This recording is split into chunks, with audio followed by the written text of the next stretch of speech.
ವರುಣ ವಿಧಾನಸಭಾ ಕ್ಷೇತ್ರದ ಹಲವಾರು ಹಳ್ಳಿಗಳಿಂದ ಬಂದಿರತಕ್ಕಂತ ಕ್ಷೇತ್ರದ ಎಲ್ಲ ನನ್ನ ಹಿರಿಯ ತಂದೆ ತಾಯಂದ್ರೆ, ಕ್ಷೇತ್ರದಲ್ಲಿ ಸಾಕಷ್ಟು ಜನ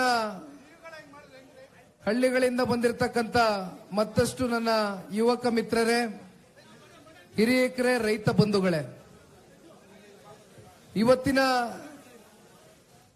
ಜಾತ್ಯತೀತ ಜನತಾದಳ ಪಕ್ಷದ ಜನರೊಂದಿಗೆ ಜನತಾದಳ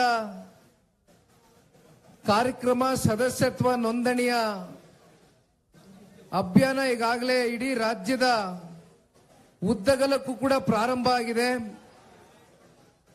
ಮೈಸೂರು ಜಿಲ್ಲೆಯಲ್ಲಿ ಹಲವಾರು ವಿಧಾನಸಭಾ ಕ್ಷೇತ್ರಗಳಿಗೆ ಪ್ರವಾಸವನ್ನ ಮಾಡುವ ಮೂಲಕ ಇವತ್ತು ವರುಣಾ ಕ್ಷೇತ್ರದಲ್ಲೂ ಕೂಡ ಆಯೋಜನೆ ಮಾಡ್ಕೊಂಡಿರ್ತಕ್ಕಂಥ ಜನರೊಂದಿಗೆ ಜನತಾದಳ ಜೊತೆಯಲ್ಲಿ ಪಕ್ಷ 25 ವರ್ಷಗಳ ಕಾಲ ರಾಜ್ಯದ ಕನ್ನಡಿಗರ ಒಂದು ಆಶೀರ್ವಾದದಿಂದ ಏಕೈಕ ಪ್ರಾದೇಶಿಕ ಪಕ್ಷ ಕನ್ನಡ ನಾಡಿನಲ್ಲಿ 25 ವರ್ಷಗಳ ಕಾಲ ಸುದೀರ್ಘವಾಗಿ ಸ್ಥಾಪನೆ ಆಗಿರ್ತಕ್ಕಂಥದ್ದು ನಿಮ್ಮೆಲ್ಲರ ಪುಣ್ಯಾತ್ಮರ ಒಂದು ಆಶೀರ್ವಾದದಿಂದ ಅಂತಕ್ಕಂಥದ್ದ ಈ ಸಂದರ್ಭದಲ್ಲಿ ಅತ್ಯಂತ ಗಟ್ಟಿ ಧ್ವನಿಯಿಂದ ತಮ್ಮೆಲ್ಲರಿಗೂ ತಿಳಿಸಲಿಕ್ಕೆ ಬಯಸ್ತೇನೆ. 2018ರ ಜನತಾದಳ ಪಕ್ಷದ ಅಭ್ಯರ್ಥಿಗಳಾಗಿ ಅಭಿಷೇಕ್ ರವರು ನಿಮ್ಮ ಮುಂದೆ ಸ್ಪರ್ಧಿಗಳಾಗಿ ಬಂದು ನಿಂತ ಸಂದರ್ಭದಲ್ಲಿ 28,000ಕ್ಕಿಂತ ಹೆಚ್ಚು ಮತಗಳು ಅವರ ಪರವಾಗಿ ಕ್ರೋಢೀಕರಿಸತಕ್ಕಂಥದಕ್ಕೆ ನೀವೆಲ್ಲರೂ ಕೂಡ ಸಹಕಾರವನ್ನ ವ್ಯಕ್ತಪಡಿಸಿದ್ರಿ. ಅಭಿಷೇಕ್ ರವರು ಇತ್ತೀಚೆಗೆ ಮೈಸೂರು ಜಿಲ್ಲೆಯಲ್ಲಿ ಪಕ್ಷದ ಕಾರ್ಯಕ್ರಮವನ್ನ ನೆರವೇರ್ತಾ ಇದ್ದಂತ ಒಂದು ಸಂದರ್ಭದಲ್ಲಿ ವರುಣಾ ಕ್ಷೇತ್ರಕ್ಕೂ ಕೂಡ ತಾವು ಆಗಮಿಸಬೇಕು. ಈ ಭಾಗದಲ್ಲಿ ಪಕ್ಷವನ್ನ ಪ್ರೀತಿಸ್ತಕ್ಕಂಥ ಹಾಗೂ ಪಕ್ಷದ ನಾಯಕರನ್ನ ಪ್ರೀತಿಸ್ತಕ್ಕಂಥ ವರ್ಗ ಅಪಾರ ಸಂಖ್ಯೆಯಲ್ಲಿದೆ. ತಾವು ಇಲ್ಲಿಗೂ ಕೂಡ ಒಂದು ದಿನ ಸಮಯವನ್ನ ನಿಗದಿಪಡಿಸಿಕೊಳ್ಬೇಕು. ನಾವು ಅತ್ಯಂತ ಬೃಹತ್ ಸಂಖ್ಯೆಯಲ್ಲಿ ಈ ಭಾಗದಲ್ಲಿ ಜನ ಬರ್ತಕ್ಕಂಥದಕ್ಕೆ ಅಪೇಕ್ಷೆಯನ್ನ ಇಟ್ಕೊಂಡಿದ್ದಾರೆ. ಒಂದು ಸಮಯವನ್ನ ನಿಗದಿಪಡಿಸಿ ಅಂತಕ್ಕಂಥದ್ದು ಅಭಿಷೇಕ್ ರವರು ಬಂದು ಸಾರಾ ಮಹೇಶ್ ಅಣ್ಣ ಅವ್ರ ಹತ್ರ ಮತ್ತೆ ನಮ್ಮ ಜಿಲ್ಲಾಧ್ಯಕ್ಷರಾಗಿರ್ತಕ್ಕಂಥ ಅಶ್ವಿನ್ ಅಣ್ಣವರ ಬಳಿ ಮಾತಾಡಿದಂತ ಸಂದರ್ಭದಲ್ಲಿ ಇವತ್ತು 13ನೇ ತಾರೀಕು ನಿಮ್ಗೆ ಗೊತ್ತಿದೆ, ಪ್ರತಿನಿತ್ಯ ಮದುವೆ ಕಾರ್ಯಕ್ರಮಗಳು ಹೆಚ್ಚಾಗಿದೆ. ಆದ್ರೂ ಕೂಡ ವೈಯಕ್ತಿಕ ಕಾರ್ಯಕ್ರಮಗಳು ಹೆಚ್ಚಾಗಿರ್ತಕ್ಕಂಥ ಒತ್ತಡದಲ್ಲಿಯೂ ಕೂಡ ಬಹುತೇಕ ಇವತ್ತು ಕ್ಷೇತ್ರದಿಂದ ಪ್ರತಿ ಹಳ್ಳಿಯಿಂದ ಬಂದು ಅಪಾರ ಸಂಖ್ಯೆಯಲ್ಲಿ ಇವತ್ತು ಈ ಪಕ್ಷಕ್ಕೆ ಹಾಗೂ ಅಭಿಷೇಕ್ ರವರಿಗೆ ನೀವೆಲ್ಲರೂ ಕೂಡ ಸಹಮತವನ್ನ ವ್ಯಕ್ತಪಡಿಸ್ತಾ ಇರೋದನ್ನು ನೋಡಿದ್ರೆ ಅಭಿಷೇಕ್ ರವರಿಗೆ ಒಂದು ಈ ಸಂದರ್ಭದಲ್ಲಿ ಪಕ್ಷದ ಒಬ್ಬ ಯುವ ಕಾರ್ಯಕರ್ತನಾಗಿ ನಿಮಗೆ ಒಂದು ಕಿವಿ ಮಾತನ್ನ ತಿಳಿಸಲಿಕ್ಕೆ ಬಯಸ್ತೇನೆ. ಇವತ್ತೇನು ತಾವು ಹಾಕಿರ್ತಕ್ಕಂಥ ಒಂದು ಪ್ರತಿ ಕುರ್ಚಿಯಲ್ಲೂ ಕೂಡ ಜನ ಬಂದು ಕೂತು ಸಂಪೂರ್ಣ ಕುರ್ಚಿಯಲ್ಲಿ ಭರ್ತಿಯನ್ನ ಮಾಡಿ ಪಕ್ಷದ ಜೊತೆಯಲ್ಲಿ ಒಬ್ಬ ಯುವಕನಿಗೆ ನಾವು ಸಹಕಾರ ಕೊಡ್ತಕ್ಕಂಥ ನಿಟ್ಟಿನಲ್ಲಿ ಆಗಮಿಸಿದ್ದೇವೆ ಅಂತಕ್ಕಂಥ ಆತ್ಮವಿಶ್ವಾಸವನ್ನ ಕ್ಷೇತ್ರದ ಜನತೆ ತಮ್ಗೇನು ಇವತ್ತು ನೀಡಿದ್ದಾರೆ. ಬಹುಶಃ ಇವತ್ತಿನ ಈ ಒಂದು ಸಭೆಯಲ್ಲಿ ಬಂದಿರತಕ್ಕಂಥ ಕ್ಷೇತ್ರದ ಜನ ಏನಿದ್ದಾರೆ, ನೀವು ಮುಂದಿನ ದಿನಗಳಲ್ಲಿ ಸಂಘಟಿತರಾಗಿ ಅತಿ ಹೆಚ್ಚು ಕ್ಷೇತ್ರದಲ್ಲಿ ಸಂಘಟನೆಗೆ ಒತ್ತನ್ನ ಕೊಡುವ ಮೂಲಕ ಯಾವುದೇ ವೈಯಕ್ತಿಕ ಸಮಾರಂಭಗಳಿರಲಿ, ಯಾವುದೇ ಸಾವು ನೋವುಗಳಿರಲಿ, ನೀವು ನಿರಂತರವಾಗಿ ಕ್ಷೇತ್ರದ ಜನತೆಯ ಜೊತೆ ಒಂದು ಒಡನಾಟ, ಪ್ರೀತಿ, ವಿಶ್ವಾಸದಿಂದ ಒಂದು ಬಾಂಧವ್ಯ ಮತ್ತೆ ಸಂಪರ್ಕವನ್ನ ಇಟ್ಕೊಂಡ್ರೆ ನನಗೆ ಸಂಪೂರ್ಣ ವಿಶ್ವಾಸ ಇದೆ. ಇಲ್ಲಿ ಮಾಜಿ ಸಚಿವರು ಸಾರಾ ಮಹೇಶ್ ಅಣ್ಣವರು ಕೂತಿದ್ದಾರೆ.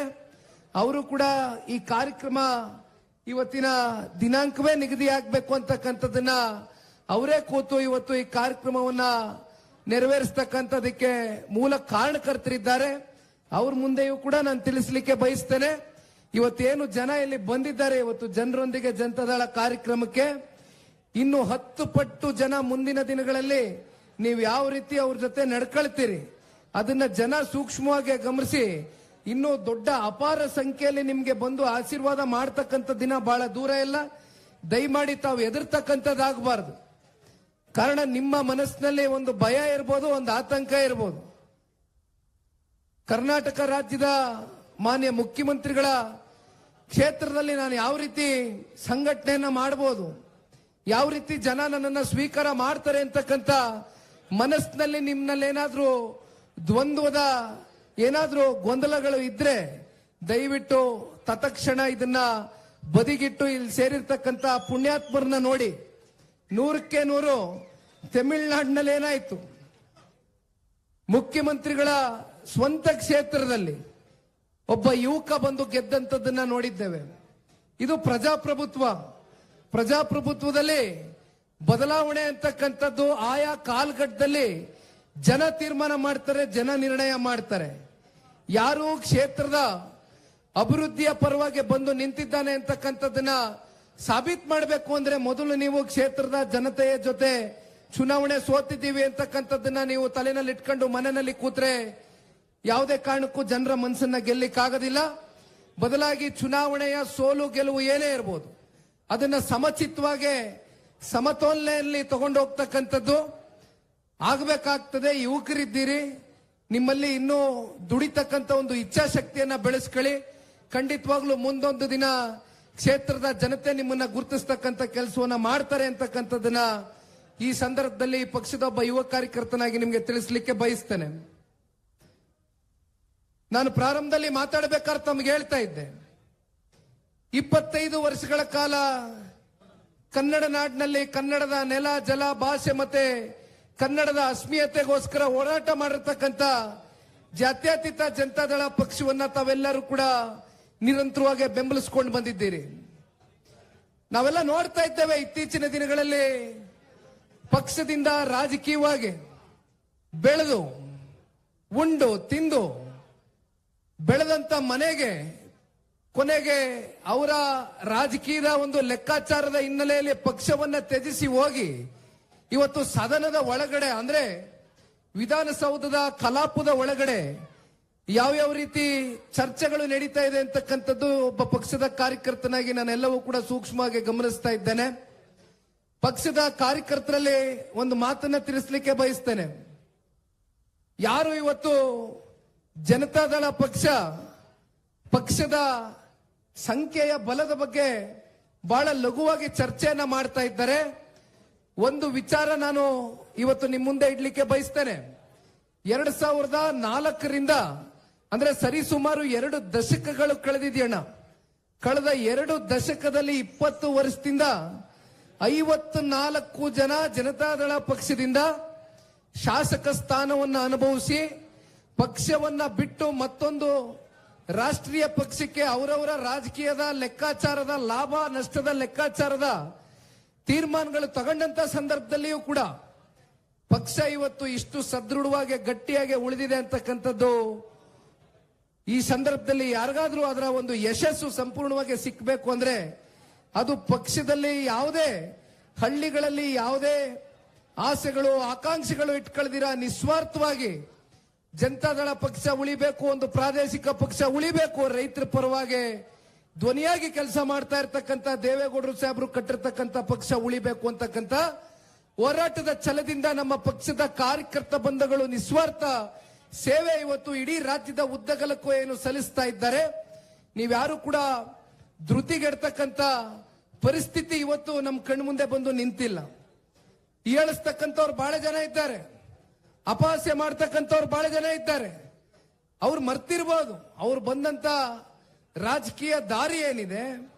ಬಹುಶಃ ಇವತ್ತು ಈ ಕ್ಷೇತ್ರದಲ್ಲಿ ಬಂದು ನಿಂತು ನಾವು ಮಾತನಾಡಬೇಕಾದ್ರೆ ನಿಮ್ಮೆಲ್ರಿಗೂ ಗೊತ್ತಿದೆ ನಾನು ಯಾರ ಬಗ್ಗೆ ಮಾತನಾಡ್ತಾ ಇದ್ದೇನೆ ಅಂತ. ಮುಖ್ಯಮಂತ್ರಿಗಳು ಮಾತೆತ್ತಿದ್ರೆ ನಾನು ಅಹಿಂದ ನಾಯಕ ಅಂತಕ್ಕಂಥದ್ನ ಮಾತನಾಡ್ತಾರೆ. ನಾನು ಸಮಾಜವಾದಿ, ಹಿಂದುಳಿರ್ತಕ್ಕಂಥವ್ರಿಗೆ ಚಾಂಪಿಯನ್ ಲೀಡರ್ ಅಂತಕ್ಕಂಥದ್ನ ಹೇಳ್ತಾರೆ. ಆದ್ರೆ ನಿಮ್ಮನ್ನ ಆ ಚಾಂಪಿಯನ್ ಲೀಡರ್ ಅಂತಕ್ಕಂಥದ್ದನ್ನ ನಿಮ್ಮನ್ನ ನೀವು ಕರ್ಕೊಳ್ತಕ್ಕಂಥದಕ್ಕೆ ಅದಕ್ಕೆ ರಾಜಕೀಯವಾಗಿ ನಿಮ್ಮನ್ನ ಗುರುತಿಸಿ ಶಕ್ತಿ ತುಂಬಿಸ್ತಂತ ನಾಯಕರು ಯಾರು, ಪಕ್ಷ ಯಾವುದು ಅಂತಕ್ಕಂಥದ್ದನ್ನ ಬಹುಶಃ ಅವರು ನಡೆದು ಬಂದಂತ ಒಂದು ದಾರಿಯನ್ನ ಮರ್ತಿದ್ದಾರೆ ಅಂತಕ್ಕಂಥದ್ನ ಬಹುಶಃ ಈ ಸಂದರ್ಭದಲ್ಲಿ ಬಹಳ ಬೇಸರದಿಂದ ಹೇಳ್ಬೇಕಾಗ್ತದೆ. ಯಾಕೆಂದ್ರೆ ಇವತ್ತೇನು ಮಾನ್ಯ ಮುಖ್ಯಮಂತ್ರಿಗಳಾಗಿ ಕರ್ನಾಟಕ ರಾಜ್ಯದಲ್ಲಿ 2ನೇ ಬಾರಿ ಮುಖ್ಯಮಂತ್ರಿಗಳ ಪಟ್ಟದಲ್ಲಿ ಆ ಸ್ಥಾನದಲ್ಲಿ ಬಂದು ಕೂತಿದ್ದಾರೆ. ಈ ಸ್ಥಾನಕ್ಕೆ ಬಂದು ಅವರು ಕೂರ್ಲಿಕ್ಕೆ ಬಹುಮುಖ್ಯವಾಗಿ ಪಾತ್ರಧಾರಿಗಳಾದಂಥವರು ಅವ್ರನ್ನ ರಾಜಕೀಯ ಜೀವನದಲ್ಲಿ ಮಾರ್ಗದರ್ಶನವನ್ನ ನೀಡುತ್ತಾ ಅವರ ಜೊತೆಯಲ್ಲಿ ಪ್ರತಿಯೊಂದು ವಿಚಾರದಲ್ಲಿನೂ ಬೆಂತಟ್ತಾ ಬಹಳ ಜನ ಅಗ್ರಗಣ್ಯ ನಾಯಕರುಗಳು ಜನತಾದಳ ಜನತಾ ಪರಿವಾರದಲ್ಲಿ ಹಿಂದೆ ಇದ್ರು. ಆದ್ರೆ ಅದರ ಮಧ್ಯೆ ಸನ್ಮಾನ್ಯ ಮಾಜಿ ಪ್ರಧಾನಮಂತ್ರಿಗಳು ಪಕ್ಷದ ವರಿಷ್ಠರು ದೇವೇಗೌಡರು ಸಾಹೇಬರು ಅವತ್ತು ತಗೊಂಡಂತ ಒಂದು ತೀರ್ಮಾನ ಇತ್ತಲ್ಲ, ಬಹುಶಃ ಅವ್ರು ಮರ್ತಿರ್ಬೋದು. ಅವ್ರ ಕೈನಲ್ಲಿ ಬಡ್ಜೆಟ್ ಅನ್ನ ಮಂಡನೆ ಮಾಡಿಸ್ತಕ್ಕಂಥದ್ದಕ್ಕೆ ಇವತ್ತೇನು 17ನೇದೋ 18ನೇದೋ ದಾಖಲೆ ಪ್ರಮಾಣದ ಬಡ್ಜೆಟ್ ನ ಮಂಡನೆ ಮಾಡ್ತಾ ಇದ್ದೀನಿ ಅಂತಕ್ಕಂಥ ಬೆನ್ನ ತಟ್ಕೊಳ್ತಕ್ಕಂಥ ಮಾನ್ಯ ಮುಖ್ಯಮಂತ್ರಿಗಳಿದ್ದಾರೆ. ಅವತ್ತು ಸನ್ಮಾನ್ಯ ದೇವೇಗೌಡರು ಸಾಹೇಬರು ಬಡ್ಜೆಟ್ ಅನ್ನ ಮಂಡನೆ ನಿಮ್ಮ ಕೈಯಲ್ಲಿ ಮಾಡಿಸದೆ ಹೋಗಿದ್ರೆ ಇವತ್ತು ಈ ರಾಜ್ಯದಲ್ಲಿ ನೀವು ಮುಖ್ಯಮಂತ್ರಿಗಳಾಗ್ಲಿಕ್ಕೆ ಆಗ್ತಾ ಇತ್ತ? ನೀವೇನು ನಿಮ್ಮನ್ನ ನೀವು ಆರ್ಥಿಕ ತಜ್ಞ ಅಂತಕ್ಕಂಥದ್ದನ್ನ ನೀವು ಬಿಂಬಿಸ್ತೀರಿ, ಆ ಸ್ಥಾನ ಇವತ್ತು ನಿಮ್ಗೆ ದೊರಕಲಿಕ್ಕೆ ಆಗ್ತಾ ಇತ್ತ? ಯಾವ ಒಂದು ಪಕ್ಷ ನಿಮ್ಗೆ ಉಪಮುಖ್ಯಮಂತ್ರಿ ಸ್ಥಾನದ ಪಟ್ಟದವರೆಗೂ ಕೊಂಡೊಯ್ತು, ಅಂತ ಪಕ್ಷದ ಬಗ್ಗೆ ಅಂತ ಪಕ್ಷದ ನಾಯಕರ ಬಗ್ಗೆ ಸದನದ ಒಳಗಡೆ ನಿಂತ್ಕೊಂಡು ಈಗಾಗಲೇ 17ಕ್ಕೆ ಕುಸ್ತೋಗಿದೆ ಜನತಾದಳ ಪಕ್ಷ, ಮುಂದೊಂದು ದಿನ ಸಿಂಗಲ್ ಡಿಜಿಟ್ಗೆ ಬರ್ತದೆ ಅಂತಕ್ಕಂಥ ಅಪಹಾಸ್ಯವನ್ನ ಮಾಡಿದ್ದಾರೆ. ಮಾನ್ಯ ಮುಖ್ಯಮಂತ್ರಿಗಳು ಪ್ರತಿನಿಧಿಸ್ತಕ್ಕಂಥ ಈ ಒಂದು ಕ್ಷೇತ್ರದಲ್ಲಿ ಇವತ್ತು ನಿಂತ್ಕೊಂಡು ಒಬ್ಬ ಪಕ್ಷದ ಯುವ ಕಾರ್ಯಕರ್ತನಾಗಿ ಈ ಸವಾಲನ್ನ ಸ್ವೀಕಾರ ಮಾಡಲಿಕ್ಕೆ ಬಯಸ್ತೇನೆ. ಮಾನ್ಯ ಮುಖ್ಯಮಂತ್ರಿಗಳೇ, ಯಾವ 2004ರ ಗಡಿಯಲ್ಲಿ 58 ಶಾಸಕರನ್ನ ಜನತಾದಳ ಪಕ್ಷ ಹೊಂದಿತ್ತು, ಬಹಳ ಜನ ಈ ಪಕ್ಷವನ್ನ ಅವರವರ ರಾಜಕೀಯ ಸ್ವಾರ್ಥಕ್ಕೆ ಅವರವರ ರಾಜಕೀಯದ ಲೆಕ್ಕಾಚಾರಕ್ಕೆ ಪಕ್ಷವನ್ನ ಬಳಸ್ಕೊಂಡು ಹೋದಂತದ್ದನ್ನ ಒಂದು ಇತಿಹಾಸವನ್ನ ನಾವು ನೋಡಿದ್ದೇವೆ. 54 ಜನ ಸಂಖ್ಯೆ ನಾನು ಹೇಳಿದೆ ಶಾಸಕರಾಗಿದ್ರು ಅಂತ ಬಿಟ್ಟೋದ್ರು ಪಕ್ಷವನ್ನ. ಆದ್ರೆ ಇವತ್ತು ಪಾರ್ಟಿ ಉಳಿದಿದೆ. ಪಕ್ಷವನ್ನ ಕಟ್ಟಿ ನಿಮ್ಮ ಎದುರುಗಡೆನೆ ಬೆಳೆಸಿ 2004ರಲ್ಲಿ ನೀವಿದ್ದಂತದ್ದ ಸಂದರ್ಭದಲ್ಲಿ 58 ಸ್ಥಾನ ಪಕ್ಷ ಏನ್ ಪಡೀತೋ ಅದಕ್ಕೆ ಮೀರಿ ಒಂದು ಸ್ಥಾನ ಹೆಚ್ಚಿಗೆನಾದ್ರೂ ಜನತಾದಳ ಪಕ್ಷದ ಕಾರ್ಯಕರ್ತರು ಜನತಾದಳ ಪಕ್ಷಕ್ಕೆ ಹಾಗೂ ರಾಜ್ಯದ ಕನ್ನಡ ನಾಡಿನ 7.5 ಕೋಟಿ ಕನ್ನಡಿಗರ ಒಂದು ಆಶೀರ್ವಾದದಿಂದ ಮತ್ತೊಮ್ಮೆ 2028ಕ್ಕೆ ಜನಪರವಾದಂತ ಸರ್ಕಾರವನ್ನ ಜನರಿಗೋಸ್ಕರ NDA ಮಿತ್ರಕೂಟದ ಸರ್ಕಾರವನ್ನ ರಚನೆ ಮಾಡತಕ್ಕಂತ ಸವಾಲನ್ನ ಸ್ವೀಕಾರ ಮಾಡಿ ನಮ್ಮ ಪಕ್ಷದ ಕಾರ್ಯಕರ್ತರು ರಾಜ್ಯದ ಮೂಲ ಮೂಲೆಯಲ್ಲೂ ಕೂಡ ಓಡಾಡ್ತಾರೆ ಅಂತಕ್ಕಂಥದ್ದು ನನಗೆ ಸಂಪೂರ್ಣ ಆತ್ಮವಿಶ್ವಾಸ ಇದೆ. ತಾವೆಲ್ಲ ನೋಡಿದಿರಿ ಎಷ್ಟು ಜನ ಪ್ರಾದೇಶಿಕ ಪಕ್ಷವನ್ನ ಕಟ್ಲಿಕ್ಕೆ ಹೋದ್ರು. ಇದೇ ಮಾನ್ಯ ಮುಖ್ಯಮಂತ್ರಿಗಳು ಒಂದು ಪ್ರಾದೇಶಿಕ ಪಕ್ಷವನ್ನ ಸ್ಥಾಪನೆ ಮಾಡಿದ್ರು. ಯಾತಕ್ಕೋಸ್ಕರ ನೀವು ಪ್ರಾದೇಶಿಕ ಪಕ್ಷ ಸ್ಥಾಪನೆ ಮಾಡಿದ್ರಿ? ರಾಜಕೀಯದಲ್ಲಿ ಅಧಿಕಾರಕ್ಕೋಸ್ಕರ ಕುರ್ಚಿಗೋಸ್ಕರ ರಾಜಕೀಯ ಪಕ್ಷವನ್ನ ಸ್ಥಾಪನೆ ಮಾಡಿದ್ರಿ. ಏನಾಯ್ತು ನಿಮ್ಮ ಪಕ್ಷ? ಅಂತಿಮವಾಗಿ ಮತ್ತೊಂದು ರಾಷ್ಟ್ರೀಯ ಪಕ್ಷಕ್ಕೆ ಹೋಗಿ ಗುಲಾಮರಾಗಿ ಸೆರೆಂಡರ್ ಆಗಿ ಅದನ್ನ ವಿಲೀನವನ್ನ ಮಾಡ್ಕೊಂಡಂತವರು ನಮ್ಮ ಮಾನ್ಯ ಮುಖ್ಯಮಂತ್ರಿಗಳು. ಹಾಗಾಗಿ ಜನತಾದಳ ಪಕ್ಷದ ನಮ್ಮ ಬಲದ ಬಗ್ಗೆ ತಾವ್ಯಾರು ಕೂಡ ಚಿಂತೆ ಮಾಡಬೇಕಾಗಿಲ್ಲ. ಪಕ್ಷ ಬಹಳ ಸದೃಢವಾಗಿದೆ, ಗಟ್ಟಿಯಾಗಿದೆ. ಇದ್ರ ಮಧ್ಯೆ ಇಲ್ಲಿ ಬಹಳ ಜನ ಕ್ಷೇತ್ರದಲ್ಲಿ ಸರ್ವ ಜನಾಂಗದ ಶಾಂತಿಯ ತೋಟ ಅಂತಕ್ಕಂಥದ್ದು ಕುವೆಂಪುರವರು ನಮಗೇನು ಒಂದು ಹೇಳಿದ್ದಾರೆ. ಅದನ್ನ ಸನ್ಮಾನ್ಯ ಕುಮಾರಣ್ಣ ಅವರು ಸುದೀರ್ಘವಾದಂತ ರಾಜಕಾರಣದ ಬದುಕಿನ ಉದ್ದಗಲಕ್ಕೂ ಕೂಡ ಚಾಚು ತಪ್ಪದಿರ ಪಾಲನೆ ಮಾಡ್ಕೊಂಡೇ ಬಂದಿದ್ದಾರೆ. ಅಂತ ಸರ್ವ ಜನಾಂಗ ವಾಸವಾಗಿರ್ತಕ್ಕಂಥ ವರುಣಾ ವಿಧಾನಸಭಾ ಕ್ಷೇತ್ರದಲ್ಲಿ ಇವತ್ತು ಪರಿಶಿಷ್ಟ ವರ್ಗ ಅತಿ ಹೆಚ್ಚಾಗಿ ವಾಸವಾಗಿರ್ತಕ್ಕಂಥ ಈ ಕ್ಷೇತ್ರ, ನಾವೆಲ್ಲ ಇವತ್ತು ಸರ್ಕಾರಕ್ಕೆ ಒಂದು ಪ್ರಶ್ನೆನ ಮಾಡಬೇಕಾಗ್ತದೆ. ಯಾವ ಅಹಿಂದ ನಾಯಕ ಚಾಂಪಿಯನ್ ಲೀಡರ್ ಅಂತಕ್ಕಂಥ ದೊಡ್ಡ ಉದ್ದ ಭಾಷಣವನ್ನ ಮಾಡ್ತಕ್ಕಂಥ ಮಾನ್ಯ ಮುಖ್ಯಮಂತ್ರಿಗಳು ನಿಜವಾಗ್ಲೂ ಕೂಡ ಪರಿಶಿಷ್ಟ ಜಾತಿ ಪರಿಶಿಷ್ಟ ವರ್ಗದ ಸಮಸ್ಯೆಯನ್ನ ಆಲಿಸ್ತಕ್ಕಂಥದಕ್ಕೆ ನಿಮ್ಮ ಸರ್ಕಾರಗಳು ಯಾವ್ದಾದ್ರೂ ದೃಢವಾದಂತ ದಿಟ್ಟ ಹೆಜ್ಜೆಯನ್ನ ಇಲ್ಲಿವರೆಗೂ ಇಟ್ಟಿದ್ದೀರಾ? ಬದಲಾಗಿ SCP TSP ಹಣವನ್ನ ಕಳೆದ 3 ವರ್ಷದಿಂದ ಸತತವಾಗಿ ಗ್ಯಾರಂಟಿಗಳ ಹೆಸರಲ್ಲಿ ಸರಿಸುಮಾರು 35ರಿಂದ 40 ಸಾವಿರ ಕೋಟಿ, ಅಂದ್ರೆ ನಮ್ಮ ದಲಿತ ಕೇರಿಯ ಅಭಿವೃದ್ಧಿಗೆ ಇಟ್ಟಿರ್ತಕ್ಕಂಥ ಹಣ, ಅದು ನಮ್ಮ ಪರಿಶಿಷ್ಟ ಜಾತಿಯ ಮಕ್ಕಳ ಒಂದು ಭವಿಷ್ಯವನ್ನ ರೂಪಿಸ್ತಕ್ಕಂಥ ಹಣ, ಜೊತೆಯಲ್ಲಿ ನಿಮ್ಮ ರಸ್ತೆಗಳು, ನಿಮ್ಮ ಸಮಸ್ಯೆಗಳನ್ನ ಬಗೆಹರಿಸ್ತಕ್ಕಂಥದಕ್ಕೆ ಗ್ರಾಮದ ಮಟ್ಟದಲ್ಲಿ ಆ ಹಣ ಸಂಪೂರ್ಣವಾಗಿ ಇವತ್ತು ಗ್ಯಾರಂಟಿಗಳ ಹೆಸರಲ್ಲಿ ಅದನ್ನ ಸಂಪೂರ್ಣ ಡೈವರ್ಟ್ ಮಾಡ್ಕೊಂಡಿದ್ದಾರೆ. ಇದೇನಾ ನೀವು ಪರಿಶಿಷ್ಟ ಜಾತಿಗೆ, ಪರಿಶಿಷ್ಟ ವರ್ಗದವ್ರಿಗೆ ಕೊಡ್ತಕ್ಕಂಥ ಪ್ರೀತಿ? ಮತ್ತೊಂದು ಕಡೆ ಇವತ್ತು ರೈತರು ಎಲ್ಲೋಡಿದ್ರು ಕೂಡ ಆತ್ಮಹತ್ಯೆಗಳ ಪ್ರಕರಣ ಕಳೆದ 3 ವರ್ಷದಿಂದ ಬಹಳ ದೊಡ್ಡ ಮಟ್ಟದಲ್ಲಿ ನಡೀತಾ ಇದೆ. ಇದಕ್ಕೆ ಯಾವ ಒಂದು ಸರ್ಕಾರದಲ್ಲಿ ಇರ್ತಕ್ಕಂಥ ಕೃಷಿ ಮಂತ್ರಿಗಳಾಗ್ಲಿ, ಮುಖ್ಯಮಂತ್ರಿಗಳಾಗ್ಲಿ ಇಲ್ಲಿಯವರೆಗೂ ಬಂದು ಆ ರೈತರ ಒಂದು ಬಾಳನ್ನ ಹಸಿನಗೊಳಿಸ್ತಕ್ಕಂಥದಕ್ಕೆ ಯಾವುದೇ ಒಂದು ಕಾರ್ಯಕ್ರಮಗಳನ್ನ ರೂಪಿಸಿಲ್ಲ. ಮೈಸೂರು ಜಿಲ್ಲೆಯಲ್ಲೇ ನಾವು ಹೇಳ್ತಕ್ಕಂಥದ್ದಾದ್ರೆ ಸರಿಸುಮಾರು 138 ಜನ ರೈತಾಪಿ ವರ್ಗ ಇಲ್ಲಿಯವರೆಗೂ ಕಳೆದ 3 ವರ್ಷದಲ್ಲಿ ಆತ್ಮಹತ್ಯೆಗೆ ಶರಣಾಗಿದ್ದಾರೆ. ಅಂತ ರೈತರನ್ನ ಉಳಿಸ್ತಕ್ಕಂಥ ಕೆಲಸ ಯಾಕೆ ಈ ರಾಜ್ಯ ಸರ್ಕಾರ ಮಾಡ್ತಾ ಇಲ್ಲ? ಇಲ್ಲಿಯವರೆಗೂ ನೀವು ರೈತರಿಗೆ ನೀಡಬೇಕಾಗಿರ್ತಕ್ಕಂಥ ರಸಗೊಬ್ಬರಗಳು ಎಲ್ಲಿಗೋಗಿ ನಿಂತಿತ್ತು? ಕಳೆದ 6 ತಿಂಗಳಿಂದ ಎಲ್ಲ ಮಾಧ್ಯಮಗಳಲ್ಲಿ ಚರ್ಚೆಗೆ ಬಂತು. ರಸಗೊಬ್ಬರಗಳು ಇವತ್ತು ರೈತರಿಗೆ ಸರ್ಕಾರ ಕಮ್ಮಿ ದರದಲ್ಲಿ ಕೊಡಬೇಕಾಗಿರ್ತಕ್ಕಂಥದ್ದು ನಿಮ್ಮ ಜವಾಬ್ದಾರಿ ಏನಿದೆ? ಎಲ್ಲೋ ಒಂದ್ ಕಡೆ ಅದನ್ನ, ಮತ್ತೊಂದು ಕಡೆ ಬ್ಲಾಕ್ ಮಾರ್ಕೆಟ್ ಅಲ್ಲಿ ಜಾಸ್ತಿ ದುಡ್ಡನ್ನ ಕೊಟ್ಟು ರೈತರು ಕೊಂಡ್ಕೊಳ್ತಕ್ಕಂಥ ಪರಿಸ್ಥಿತಿ. TC ಕನೆಕ್ಷನ್ ಬಗ್ಗೆ ಮಾತಾಡ್ತಾ ಇದ್ರು. ಇಲ್ಲಿ TC ಕನೆಕ್ಷನ್ ಏನಾಗಿತ್ತು? ಕುಮಾರಣ್ಣನ ಕಾಲದಲ್ಲಿ ಎಷ್ಟು ಕೊಡ್ತಾ ಇದ್ರು ರೈತರಿಗೆ TC ಕನೆಕ್ಷನ್? 25,000 ರೂಪಾಯಿ. ಇವತ್ತೆಲ್ಲಿಗೋಗಿ ನಿಂತಿದೆ TC ಕನೆಕ್ಷನ್ ಬೆಲೆ? 3 ಲಕ್ಷವಾ, 4 ಲಕ್ಷವಾ, 5 ಲಕ್ಷವಾ? ಹತ್ತತ್ರ 3,000 ಜನ ರೈತರು ಆತ್ಮಹತ್ಯೆ ಮಾಡ್ಕೊಂಡವ್ರೆ. ಅಲ್ಲಿ ನಮ್ಮ ಕಲ್ಯಾಣ ಕರ್ನಾಟಕದಲ್ಲಿ ಕಳೆದ ವರ್ಷ ಅತಿವೃಷ್ಟಿ ಆಯ್ತು, ಧಾರಾಕಾರವಾಗಿ ಮಳೆ ಬಂತು. ಅಲ್ಲಿರ್ತಕ್ಕಂಥ ರೈತರು ಪಾಪ ಕಷ್ಟಜೀವಿಗಳು, ಅವ್ರು ಬೆಳೆದಂತ ಬೆಳೆ ಎಲ್ಲ ಸಂಪೂರ್ಣ ನಾಶ ಆಯ್ತು. ರಾಜ್ಯ ಸರ್ಕಾರದಿಂದ ಕೃಷಿ ಮಂತ್ರಿಗಳಾಗ್ಲಿ, ಮಾನ್ಯ ಮುಖ್ಯಮಂತ್ರಿಗಳಾಗ್ಲಿ ಬಂದು ಅಲ್ಲಿರ್ತಕ್ಕಂಥ ರೈತರ ಜೊತೆ ನಾವಿದ್ದೇವೆ ಅಂತಕ್ಕಂಥ ಸಾಂತ್ವನ ಹೇಳುವ ಮೂಲಕ ಅವ್ರಿಗೆ ಏನಾದ್ರೂ ಆರ್ಥಿಕವಾಗಿ ನೆರವನ್ನ ನೀಡಬೇಕಾದಂತದ್ದು ನಿಮ್ ಜವಾಬ್ದಾರಿ, ನಿಮ್ ಕರ್ತವ್ಯ ಆಯ್ತು. ಆದ್ರೆ ನಿಮ್ಮ ಕರ್ತವ್ಯದಲ್ಲಿ ಪ್ರತಿ ಹಂತದಲ್ಲೂ ಕೂಡ ಲೋಪ ಆಗ್ತಾ ಇದೆ. ಏನಾದ್ರೂ ಇವತ್ತು ನಮ್ಮ ಕನ್ನಡದ ನಾಡಿನಲ್ಲಿ ನಮ್ಮ ರೈತಾಪಿ ವರ್ಗವನ್ನ ಉಳಿಸ್ತಕ್ಕಂಥ ಪ್ರಯತ್ನವನ್ನ ಇವತ್ತೇನಾದ್ರೂ ಅತ್ಯಂತ ಅಲ್ಪಾವಧಿಯ ಸರ್ಕಾರದಲ್ಲಿ ಮಾಡಿರ್ತಕ್ಕಂಥ ಕೀರ್ತಿ ಯಾರಿಗಾದ್ರೂ ಸಲ್ಲಬೇಕು ಅಂದ್ರೆ ಅದು ನೀವು ಬೆಳೆಸಿರ್ತಕ್ಕಂಥ ಮಾನ್ಯ ಕುಮಾರಣ್ಣ ಅವರಿಗೆ. 25,000 ರೈತ ಕುಟುಂಬಗಳಿಗೆ ಕೇವಲ 14 ತಿಂಗಳಲ್ಲಿ ಒಂದು ಮಾತನ್ನ ಕೊಡ್ತಾರೆ. ಸಮ್ಮಿಶ್ರ ಸರ್ಕಾರದ ಒತ್ತಡಗಳು ಇದೆ, ಕಾಂಗ್ರೆಸ್ನವ್ರ ಜೊತೆಗೆ ಸರ್ಕಾರವನ್ನ ಮಾನ್ಯ ಕುಮಾರಣ್ಣ ಅವರು ರಚನೆ ಮಾಡ್ತಕ್ಕಂಥದಕ್ಕೆ ಬಂದು ಕುಮಾರಣ್ಣ ಅವರ ಮನೆ ಬಾಗಿಲು ಬಳಿ ಬಂದು ಕೂತ್ಕೊಂಡ್ರು ಕಾಂಗ್ರೆಸ್ನವರು.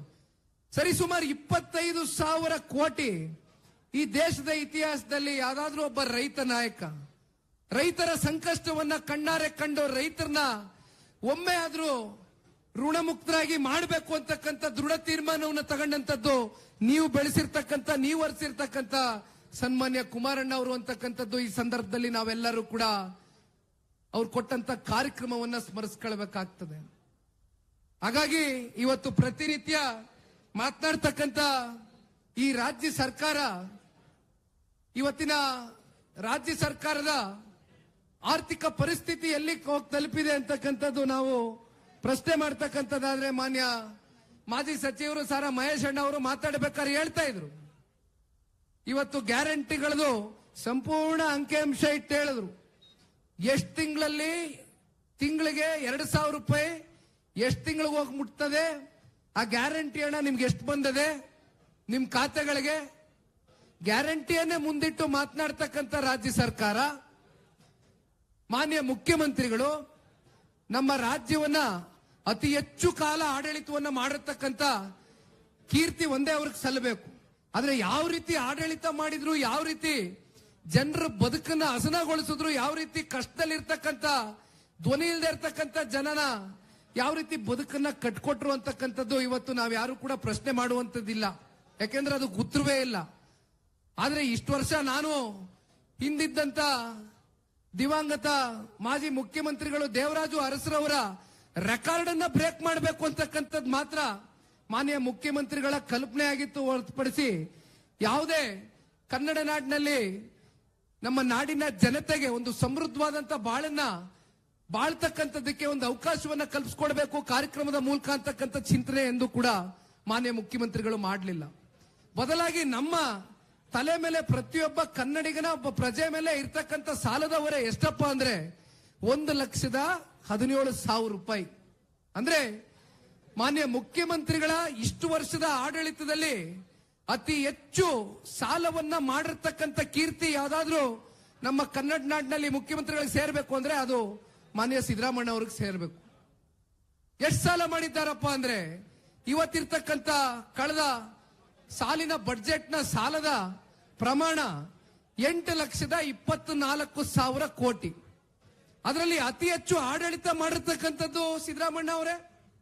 ಸ್ವಾತಂತ್ರ್ಯ ಬಂದಾಗಿಂದ ಹಲವಾರು ಜನ ದೊಡ್ಡ ದೊಡ್ಡ ಅಗ್ರಮಾನ್ಯ ನಾಯಕರುಗಳು ರಾಜ್ಯವನ್ನ ಪ್ರತಿನಿಧಿಸಿ ಮುಖ್ಯಮಂತ್ರಿಗಳ ಪಟ್ಟವನ್ನು ಅಲಂಕರಿಸಿರ್ತಕ್ಕಂಥದ್ದು ನೋಡಿದ್ದೇವೆ. ಎಲ್ಲಾ ಮುಖ್ಯಮಂತ್ರಿಗಳನ್ನೂ ನೀವು ಸಾಲದ ಹೊರೆ ಎಷ್ಟು ನಮ್ಮ ತಲೆ ಮೇಲೆ ಹೆಗಲ ಮೇಲೆ ಹಾಕಿದ್ದಾರೆ ಅಂತಕ್ಕಂಥದ್ದನ್ನ ಚರ್ಚೆ ಮಾಡಿ, ಇನ್ನ ಮುಖ್ಯಮಂತ್ರಿಗಳು ಎಷ್ಟು ಸಾಲ ಮಾಡಿದ್ದಾರೆ ಅಂತಕ್ಕಂಥ ಚರ್ಚೆ ಮಾಡೋದಾದ್ರೆ 8,24,000 ಕೋಟಿಲಿ 5 ಲಕ್ಷ ಕೋಟಿಗೂ ಅಧಿಕ ಸಾಲ ಮಾನ್ಯ ಮುಖ್ಯಮಂತ್ರಿಗಳ ಕಾಲಾವಧಿನಲ್ಲಿ ಆಗಿರ್ತಕ್ಕಂಥದ್ದು. ಇದೇನಾ ಮಾನ್ಯ ಮುಖ್ಯಮಂತ್ರಿಗಳ ಸಾಧನೆ ಅಂತಕ್ಕಂಥದ್ನ ಇವತ್ತು ಜನ ಬೀದಿ ಬೀದಿನಲ್ಲಿ ಚರ್ಚೆ ಮಾಡ್ತಾ ಇದ್ದಾರೆ. ಇವತ್ತು ಒಂದು ಅಂಶವನ್ನ ನಾನು ಬಹಳ ಹತ್ತಿರದಿಂದ ಗಮನಿಸಿರ್ತಕ್ಕಂಥದ್ದು ಏನಪ್ಪಾ ಅಂದ್ರೆ, ಕುಮಾರಣ್ಣ ಅವರು ಕಳೆದ ಲೋಕಸಭಾ ಚುನಾವಣೆಯ ಸಂದರ್ಭದಲ್ಲಿ ಮಂಡ್ಯದಿಂದ ಅನಿರೀಕ್ಷಿತವಾಗಿ ಚುನಾವಣೆಯಲ್ಲಿ ಸ್ಪರ್ಧೆ ಮಾಡಬೇಕಾದಂತ ಒಂದು ಪರಿಸ್ಥಿತಿ ಅವ್ರ ಮುಂದೆ ಬಂದು ನಿಂತ್ಕೊಳ್ತು. ಆಗ ಕುಮಾರಣ್ಣ ಅವರು ಚುನಾವಣೆಯನ್ನು ಸ್ಪರ್ಧೆ ಮಾಡಾಯ್ತು. 1.5 ವರ್ಷ ಕಳೆದಿದೆ. ಇವತ್ತು ನಿಮ್ಮೆಲ್ಲರ ಒಂದು ಆಶೀರ್ವಾದದಿಂದ ವಿಶೇಷವಾಗಿ ಹಳೆ ಮೈಸೂರು ಪ್ರಾಂತ್ಯದಲ್ಲಿ ಚಾಮರಾಜನಗರ ಒಂದು ಹೊರತುಪಡಿಸಿ ಮಿಕ್ಕಂತ ಎಲ್ಲಾ ಕ್ಷೇತ್ರಗಳಲ್ಲೂ ಕೂಡ NDA ಮಿತ್ರಕೂಟದ ಅಭ್ಯರ್ಥಿಗಳು ಗೆದ್ದಿರ್ತಕ್ಕಂಥದ್ನ ತಾವು ನೋಡಿದ್ದೀರಿ. ನಿಮ್ಮೆಲ್ಲರ ಸಹಕಾರ, ನಿಮ್ಮೆಲ್ಲರ ಪ್ರೀತಿ ವಿಶ್ವಾಸವೂ ಕೂಡ ಅದಕ್ಕೆ ಬಹುಮುಖ್ಯವಾದಂತ ಒಂದು ಕಾರಣ ಆಗಿತ್ತು. ಕುಮಾರಣ್ಣ ಅವರು ಇವತ್ತು ಕೇಂದ್ರದಲ್ಲಿ ಸಚಿವ ಸ್ಥಾನವನ್ನ ಅಲಂಕರಿಸಿದ್ದಾರೆ. ಈ ದೇಶದ ಗೌರವಾನ್ವಿತ ಪ್ರಧಾನಮಂತ್ರಿಗಳು ಸನ್ಮಾನ್ಯ ಕುಮಾರಣ್ಣ ಅವರಿಗೆ 2 ಉನ್ನತವಾದಂತ ಖಾತೆಗಳನ್ನ ಕೊಟ್ಟಿದ್ದಾರೆ. ಆದ್ರೂ ಕೂಡ ಕುಮಾರಣ್ಣ ಅವರ ಚಿಂತೆ ಕೇವಲ ಅವರು 2 ಖಾತೆಗೆ ಸೀಮಿತವಾಗಿ ಇಲ್ಲಿವರೆಗೂ ಕುಮಾರಣ್ಣ ಅವರು ಕೆಲಸ ಮಾಡ್ತಾ ಇಲ್ಲ. ಬದಲಾಗಿ ಇಲ್ಲಿ ಕೇಳಿ ಮಹೇಶ್ ಅಣ್ಣ ಅವ್ರು ಕೂತವ್ರೆ, ನನ್ನ ಆತ್ಮೀಯ ಗೆಳೆಯ ಹರೀಶ್ ರವ್ರು ಕೂತವ್ರೆ, ಪಿರಿಯಾಪಟ್ಟಣ ನಿಕಟಪೂರ್ವ ಶಾಸಕರು ಮಾದೇವಣ್ಣ ಅವ್ರು ಕೂತವ್ರೆ, ಅಶ್ವಿನ್ ಅವರಿದ್ದಾರೆ. ಇವ್ರು ಎಲ್ಲರೂ ಕೂಡ ಕಳೆದ ವರ್ಷನೂ ಸಮಸ್ಯೆ ಆಯ್ತು, ಈ ವರ್ಷನೂ ಸಮಸ್ಯೆ ಆಯ್ತು. ತಂಬಾಕು ಬೆಳೀತಕ್ಕಂಥವ್ರು ನಮ್ಮ ಮೈಸೂರು ಜಿಲ್ಲೆಯಲ್ಲಿ ಮಾತ್ರ ಇರತಕ್ಕಂಥದ್ದು. ಅದು ಕೇವಲ ಬೆರಳೆಣಿಕೆಯಷ್ಟು ಕ್ಷೇತ್ರದಲ್ಲಿ ಮಾತ್ರ ತಂಬಾಕುವನ್ನ ಬೆಳೆದು ಜೀವನವನ್ನ ಸಾಗಿಸ್ತಕ್ಕಂಥ ರೈತರು. ಕಳೆದ ವರ್ಷ ಇದೇ ರೀತಿ ಸಮಸ್ಯೆ ಆದಾಗ ಮೈಸೂರು ಜಿಲ್ಲೆಯ ನಾಯಕರು ಒಂದು ದಂಡು ಸನ್ಮಾನ್ಯ ಕುಮಾರಣ್ಣ ಅವರ ಹತ್ರ ಬಂದು ಈ ರೀತಿ ಸಮಸ್ಯೆ ಇದೆ, ಯಾಗಾದ್ರೂ ಮಾಡಿ ರೈತರ ಆ ಒಂದು ತಂಬಾಕು ಬೆಳೀತಕ್ಕಂಥ ರೈತರ ಒಂದು ಪ್ರೊಡಕ್ಷನ್ ನ ಖರೀದಿ ಮಾಡ್ತಕ್ಕಂಥದಕ್ಕೆ ನೀವು ಆದೇಶವನ್ನ ಹೊರಡಿಸ್ತಕ್ಕಂಥದಕ್ಕೆ ಅಲ್ಲಿರ್ತಕ್ಕಂಥ ಕಾಮರ್ಸ್ ಮತ್ತೆ ಇಂಡಸ್ಟ್ರಿ ಮಂತ್ರಿಗಳು ಪಿಯೂಷ್ ಗೋಯಲ್ ರವ್ರ ಜೊತೆಗೆ ಒಂದು ಸಮಯ ನಿಗದಿ ಮಾಡಿ ಅಂದ್ರು. ಬಂದು ಕೂತ್ಕೊಂಡ್ರು. ಕಳೆದ ವರ್ಷ ಬಗೆಹರಿತು. ಯಾಕಿದನ್ನ ಹೇಳ್ತಾ ಇದ್ದೀನಿ ಅಂದ್ರೆ, ಇದು ಸನ್ಮಾನ್ಯ ಕುಮಾರಣ್ಣ ಅವರು ಕೇವಲ ಅವರ ಖಾತೆಗಳಿಗೆ ಸೀಮಿತವಾಗಿ ಇವತ್ತು ಪ್ರತಿನಿಧಿಸ್ತಾ ಇಲ್ಲ. ಬದಲಾಗಿ ಕನ್ನಡ ನಾಡಿನ ರೈತರ ಸಮಸ್ಯೆಗಳು, ಸಂಕಷ್ಟಗಳು, ಅದು ಯಾವುದೇ ಹಂತದಲ್ಲಿರ್ಬೋದು, ಏನೇ ಸಮಸ್ಯೆಗಳಿದ್ರು ಕೂಡ ಸನ್ಮಾನ್ಯ ಕುಮಾರಣ್ಣ ಅವರ ಮನೆ ಬಾಗಿಲು ಸದಾಕಾಲ ರೈತರಿಗೆ ತೆರೆದಿರುತ್ತೆ ಅಂತಕ್ಕಂಥದ್ದನ್ನ ಬಹುಶಃ ಇದು ಒಂದು ನಿದರ್ಶನ ನಿಮ್ ಕಣ್ಮುಂದೆ ನಾನು ಇಡ್ಲಿಕ್ಕೆ ಬಯಸ್ತೇನೆ. ಇವತ್ತೇನಾದ್ರೂ ಜನತಾದಳ ಪಕ್ಷ ಈಗಲೂ ಕೂಡ ಉಸಿರಾಡ್ತಾ ಇದೆ 20 ವರ್ಷ ಆದ್ಮೇಲೂ ಕೂಡ ಅಂದ್ರೆ ಅದಕ್ಕೆ ಬಹುಮುಖ್ಯವಾದಂತ ಕಾರಣ ನಮ್ಮ ರೈತಾಪಿ ವರ್ಗ. ಹಾಗಾಗಿ ರೈತರ ಜೊತೆಯಲ್ಲಿ ಸದಾಕಾಲ ಜನತಾದಳ ಪಕ್ಷ ಇರ್ಬೋದು, ದೇವೇಗೌಡರು ಸಾಹೇಬ್ರ ಒಂದು ಮಾರ್ಗದರ್ಶನ ಇರ್ತದೆ. ಕುಮಾರಣ್ಣ ಅವರ ನಾಯಕತ್ವದಡಿ 2028ಕ್ಕೆ ಎಲ್ಲ ಜಾತಿ, ಸಮುದಾಯ, ವರ್ಗ, ಧರ್ಮವನ್ನ ಪ್ರೀತಿಸ್ತಕ್ಕಂಥದ್ದೇ ನಿಜವಾದಂತ ಸಿದ್ಧಾಂತ ಅಂತಕ್ಕಂಥದ್ದು ನಾನು ನಂಬಿದ್ದೇನೆ. ಯಾಕೆಂದ್ರೆ ಬಹಳ ಜನ ಸಿದ್ಧಾಂತದ ಬಗ್ಗೆ ಚರ್ಚೆ ಮಾಡ್ತಾರೆ.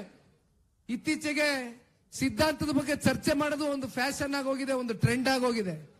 ಯಾವ್ದಪ್ಪ ನಿಜವಾದಂತ ಸಿದ್ಧಾಂತ ಅಂದ್ರೆ, ಯಾವ ಒಬ್ಬ ನಾಯಕ ರಾಜ್ಯದಲ್ಲಿ ಜನ ಅವನಿಗೆ ಅಧಿಕಾರವನ್ನ ಕೊಟ್ಟಿರ್ತಾನೆ, ಮನೆಗೆ ಬಂದಂತ ಸಂದರ್ಭದಲ್ಲಿ ಕಷ್ಟ ಹೇಳ್ಕೊಂಡು, ಅದು ಮಹೇಶ್ ಅಣ್ಣ ಹೇಳ್ತಾ ಇದ್ರು, ನಮ್ಮ ಮನೆ ಬಾಗ್ಲಿಗೆ ಬಂದ್ರೆ ನೀವು ನೋಡಬಹುದು ಪ್ರತಿನಿತ್ಯ ಯಾವ ದೊಡ್ಡ ದೊಡ್ಡ ವ್ಯಾಪಾರ ಮಾಡ್ತಕ್ಕಂಥವ್ರು, ಬಿಸ್ನೆಸ್ ಮಾಡ್ತಕ್ಕಂಥವ್ರು, ಯಾವ್ದೋ ದೊಡ್ಡ ದೊಡ್ಡ ಕಾರ್ಪೊರೇಟ್ ಕಂಪನಿ ಮಾಲೀಕರು ಬಂದು ಕುಮಾರಣ್ಣ ಅವ್ರ ಮನೆಗೆ ಬರ್ತಕ್ಕಂಥವ್ರಿಲ್ಲ.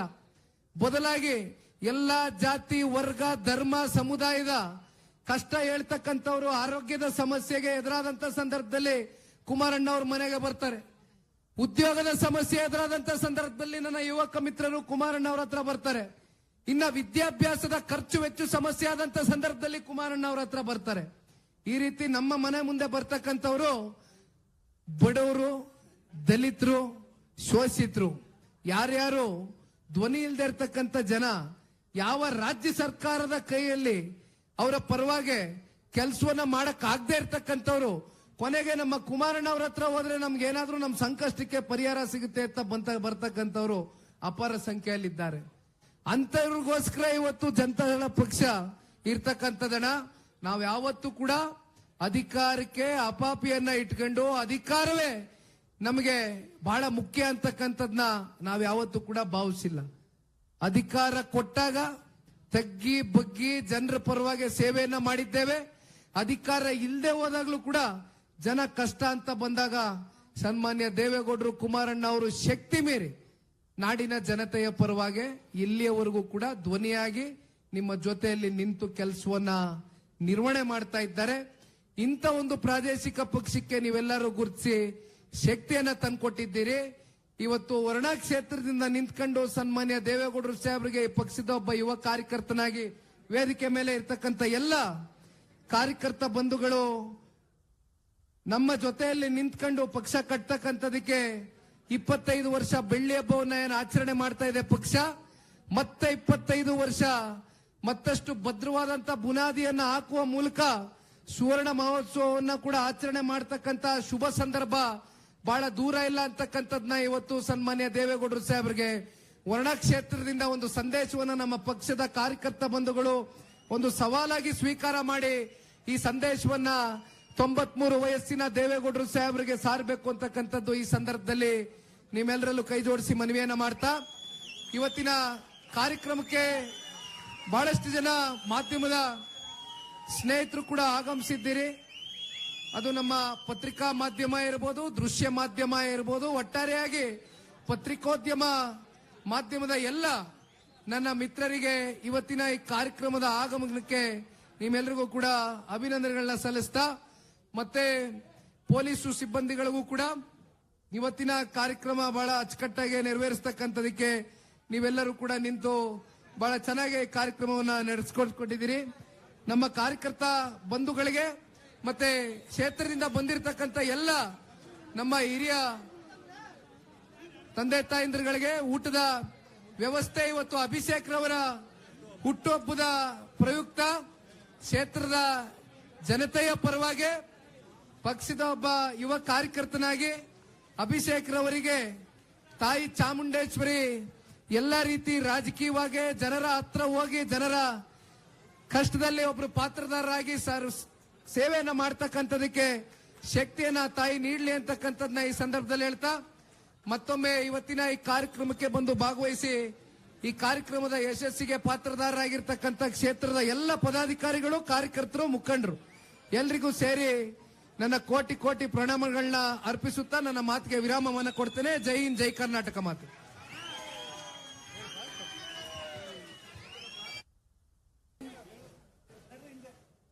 ಸಾಕಷ್ಟು ಜನ ಹಳ್ಳಿಗಳಿಂದ ಬಂದಿರತಕ್ಕಂತ